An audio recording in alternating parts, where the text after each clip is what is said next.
Good morning. Thank you for joining me today. This morning we'll be in 2 Samuel chapter 13, verses 1 through 39.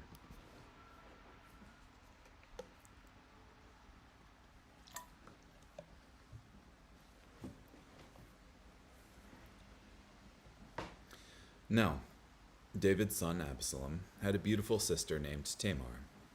In the course of time, David's son Amnon fell madly in love with her. But Amnon became frustrated because he was so lovesick over his sister Tamar, for she was a virgin, and to Amnon it seemed out of the question to do anything to her. Now Amnon had a friend named Jonadab, the son of David's brother Shimei. Jonadab was a very crafty man. He asked Amnon, "Why are you, the king's son, so depressed every morning? Can't you tell me?" So Amnon said to him, "I'm in love with Tamar, the sister of my brother Absalom." Jonadab replied to him, "Lie down on your bed and pretend to be sick. When your father comes in to see you, say to him, 'Please, let my sister Tamar come in so she can fix some food for me. Let her prepare the food in my sight so I can watch. Then I will eat from her hand.'" So Amnon lay down and pretended to be sick. When the king came in to see him, Amnon said to the king, "Please let my sister Tamar come in so she can make me a couple of cakes in my sight. Then I will eat from her hand." So David sent Tamar to the house, saying, "Please go to the house of Amnon your brother, and prepare some food for him." So Tamar went to the house of Amnon her brother, who was lying down.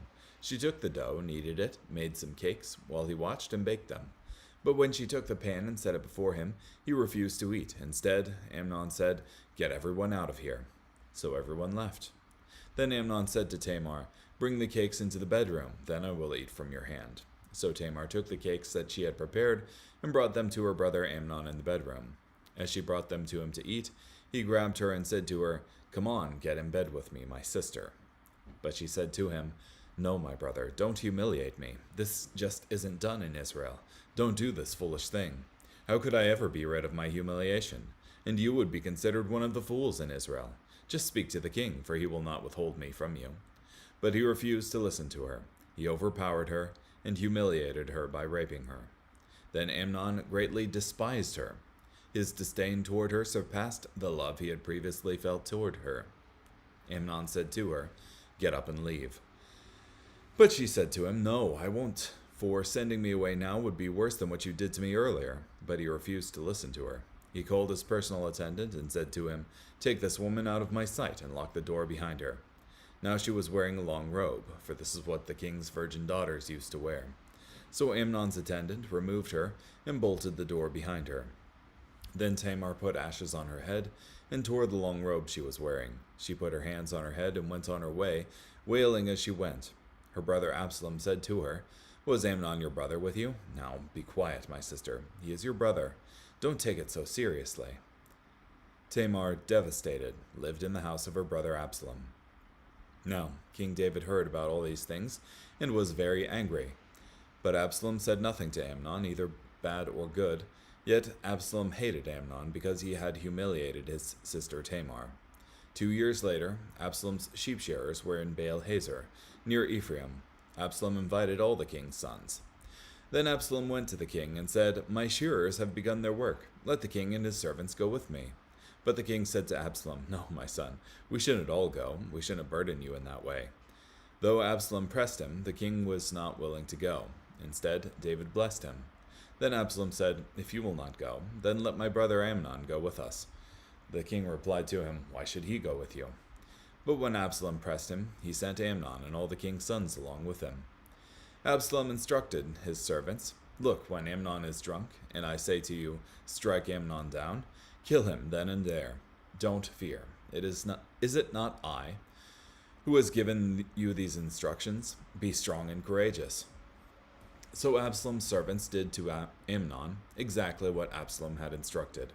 Then all the king's sons got up. Each one rode away on his mule and fled. While they were still on their way, the following report reached David: "Absalom has killed all the king's sons. Not one of them is left." Then the king stood up and tore his garments and lay down on the ground. All his servants were standing there with torn garments as well.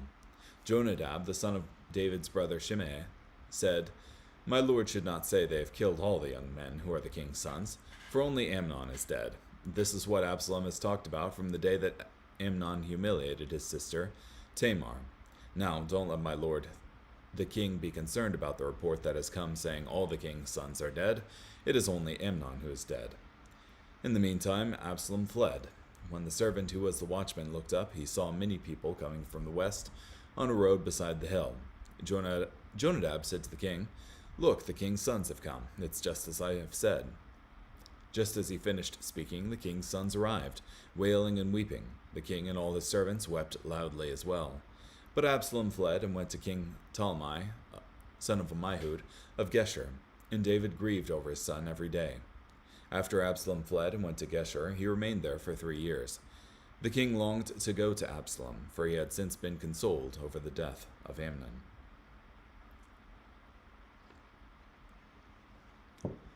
Oh boy. Yeah, so I didn't realize how close it was to this incident with Bathsheba and Uriah, that you have David's sons acting horribly here. But in summary, you have one of David's sons, whose name was Amnon, in love with one of David's daughters, whose name was Tamar. And through a ploy, he lies with her and then hates her afterwards. Then she stays with her brother, Absalom. And subsequent to that, Absalom has a ploy to kill his brother Amnon and invites all of the king's sons to his house and strikes down Amnon there. And there's this misunderstanding, thinking that Absalom had killed all of the king's sons, but rather it was just Amnon.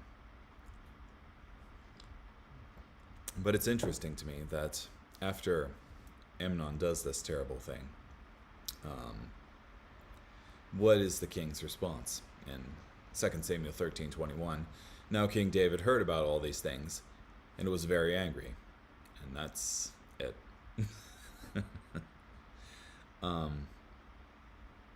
Yeah. The penalty under the law for this, well, assuming they had the witnesses for it, would be death.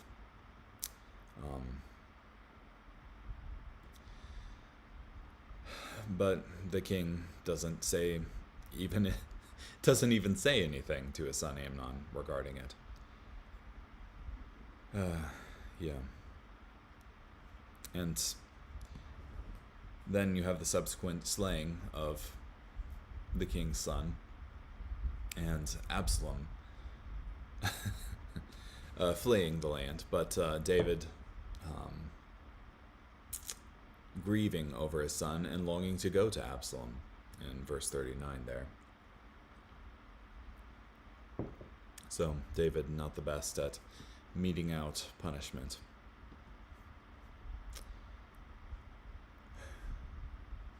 Yeah. And here you have some of the prophecy of the previous chapter where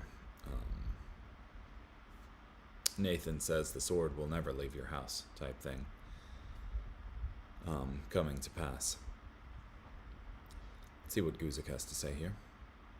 Absalom, the son of David, had a lovely sister, whose name was Tamar. This brother and sister were the children of David through his wife Maacah, who was the daughter of Talmai, king of Geshur. Amnon, the son of David. Amnon was David's firstborn son, born from his wife Ahinoam the Jezreelitess. Being the firstborn, Amnon was the crown prince, first in line for the throne of Israel. Amnon, the son of David, loved her. Amnon longed for Tamar so much that he became lovesick. It was even more difficult for him because she was a virgin, meaning that she was available for marriage, but not to Amnon, because marriage between half-brother and half-sister was forbidden. The name Tamar means palm tree, signifying fruitfulness. The name Absalom means his father's peace. The name Amnon means faithful, stable. None of them answered their names. Jonadab was a very crafty man. Indeed, he was. His wicked advice to Amnon began a disastrous chain of events. Jonadab was a cousin to Amnon, being the son of David's brother. A friend, no friend, a carnal friend, a spiritual enemy, who advised for the recovery of the body, the ruin of his soul, from trap. I love Tamar. As later events will show, he did not love Tamar at all. Amnon lusted after Tamar and called it love. He certainly was not the last person to do this, and lust often masquerades as love.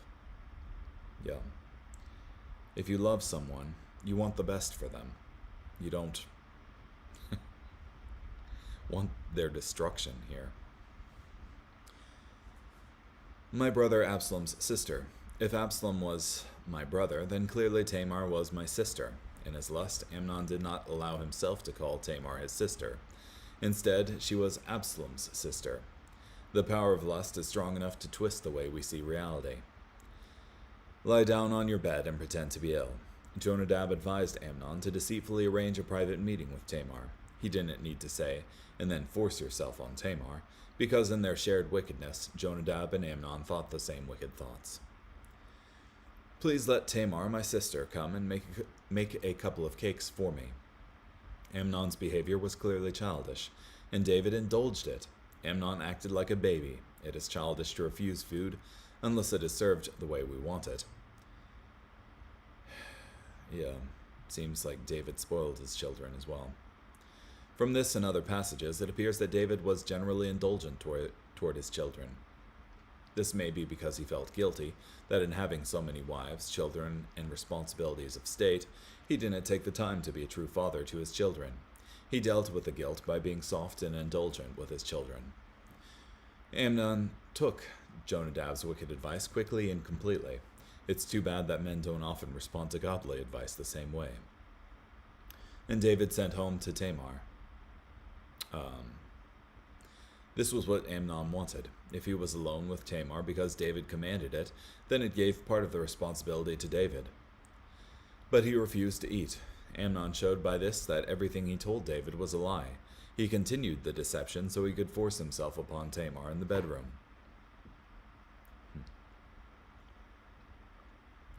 Come lie with me, my sister. Amnon's evil naturally revealed itself. Here he admitted his incestuous desire, as he made the wicked suggestion to Tamar.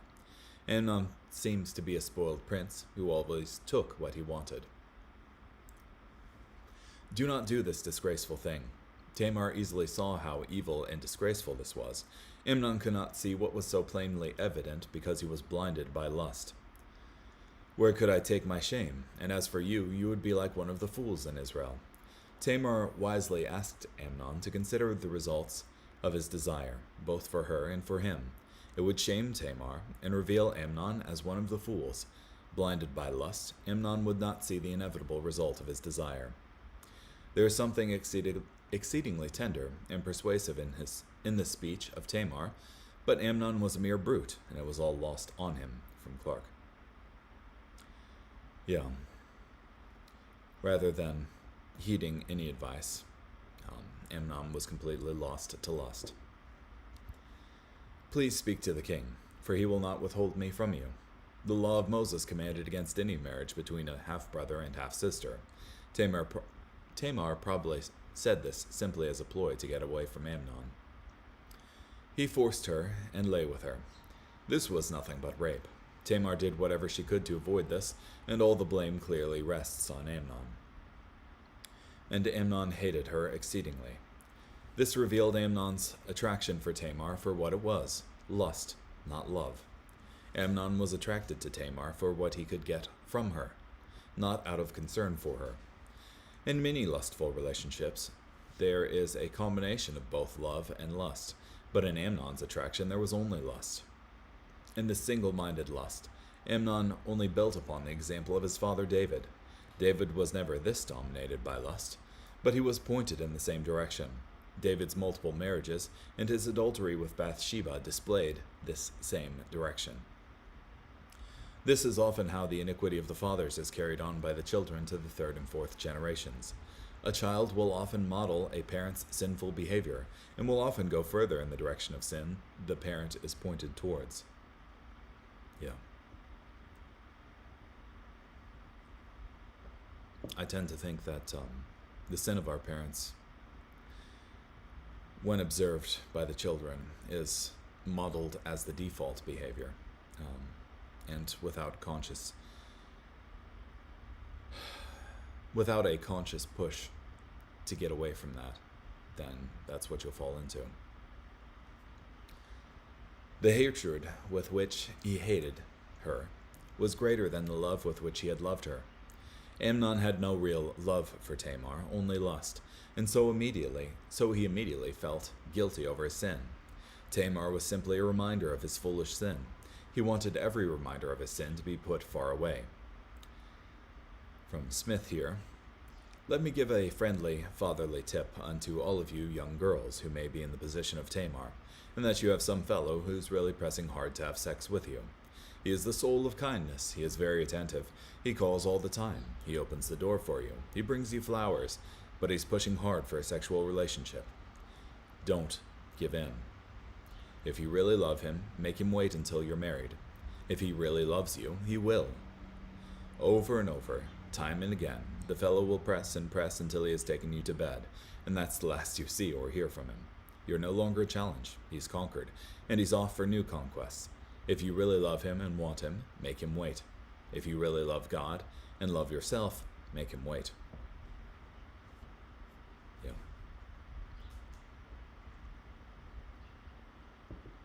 The evil of sending me away is worse than the other that you did to me. What Amnon did to Tamar was wrong, but he could still somewhat redeem the situation by paying her bride price in accordance with Exodus 22 and Deuteronomy 22. The payment was meant to compensate for the fact that Tamar was now less likely to be married because she was no longer a virgin. A robe of many colors. The idea behind the Hebrew phrase is that it was a robe extending all the way down to the wrists and ankles, as opposed to a shorter one. It was a garment of privilege and status, showing the person did not have to work much. Put this woman out. Bolt the door behind her. Tamar deserved better treatment as an Israelite. Tamar deserved better treatment as a relative. Tamar deserved better treatment as a sister. Tamar deserved better treatment as a princess.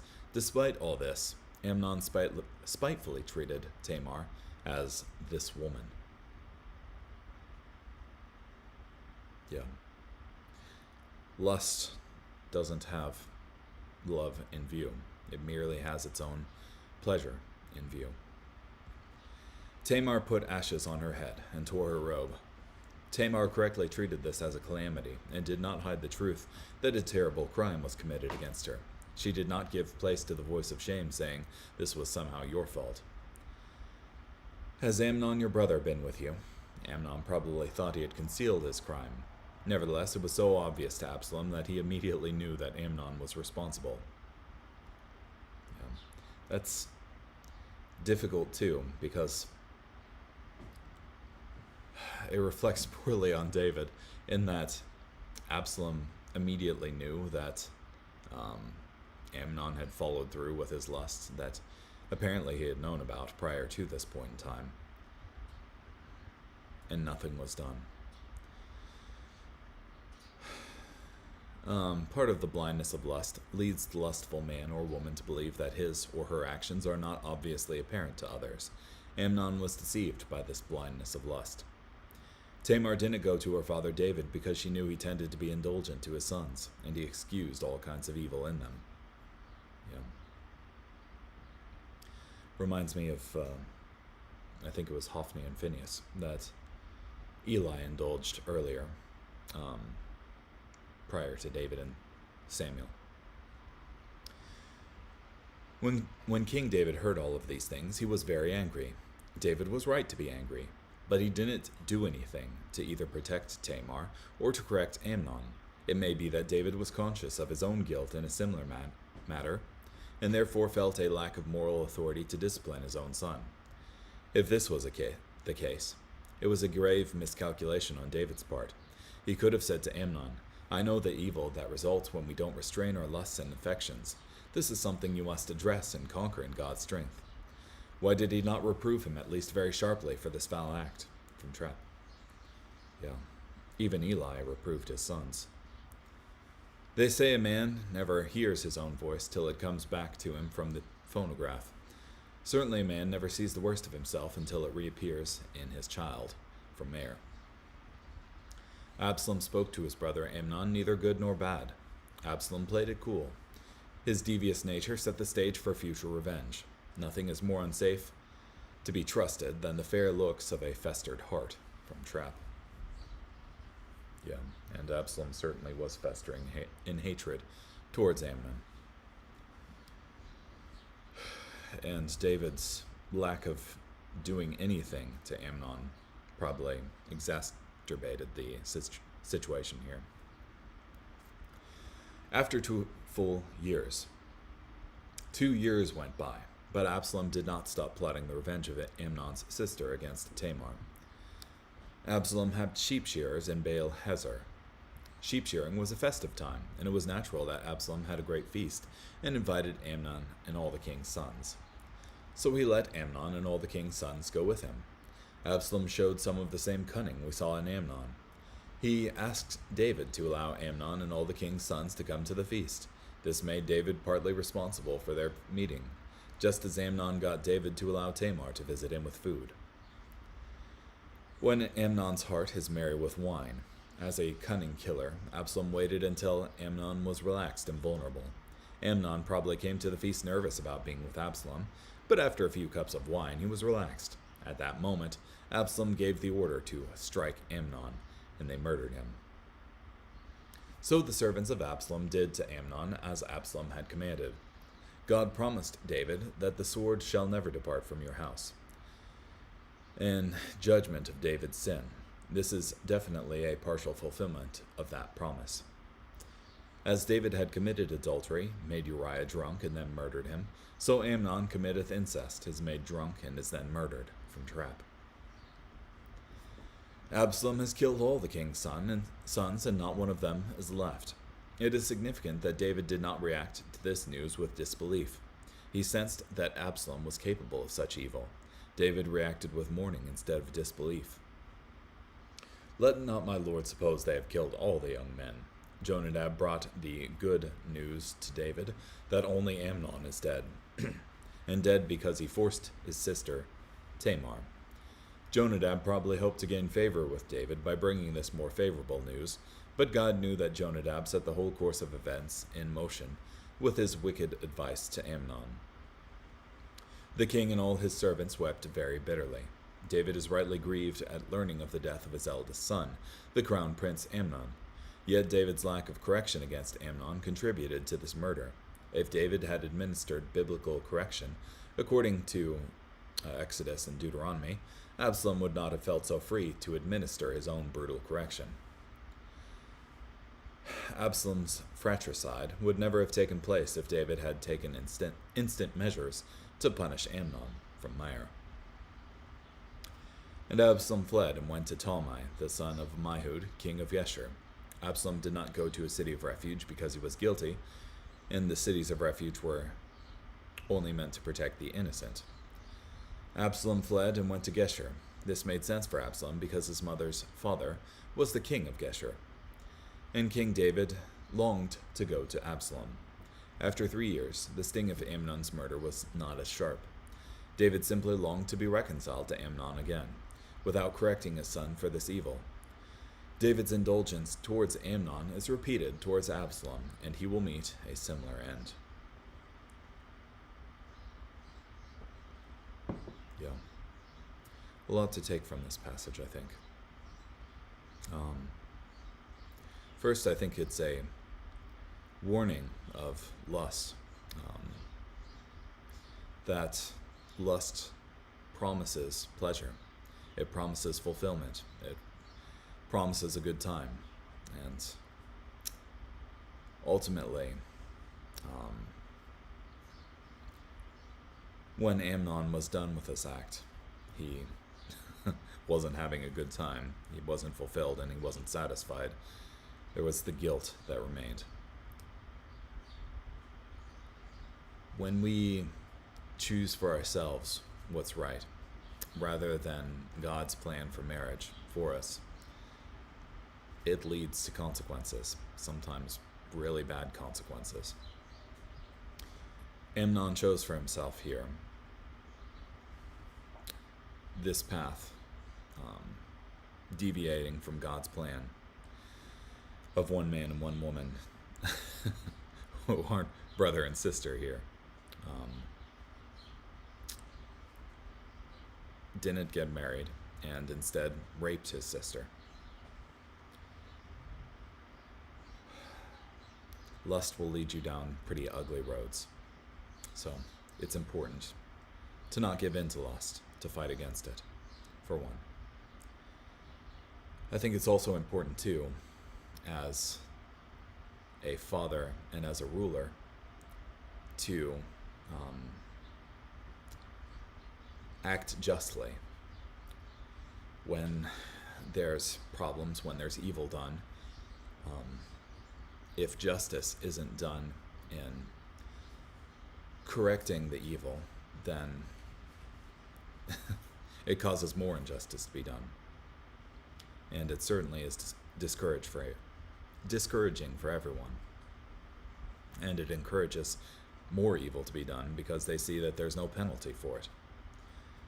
So, I think as a father and a ruler, David should have punished his sons and disciplined them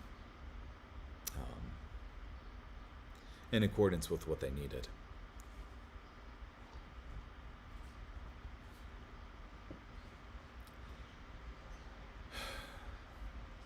Yeah.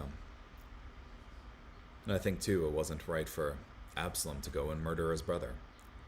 The same spirit of lust that demanded its object be fulfilled,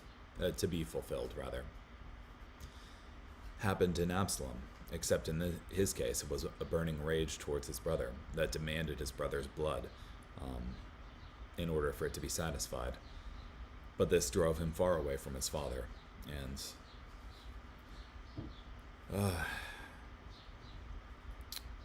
later on you have Absalom seizing the kingdom from his father and leading an armed revolt against his father and eventually being struck down. So, yeah, these temporary lusts, we need to fight against them. Anyhow, thank you so much for joining me today. Hope you have a great day.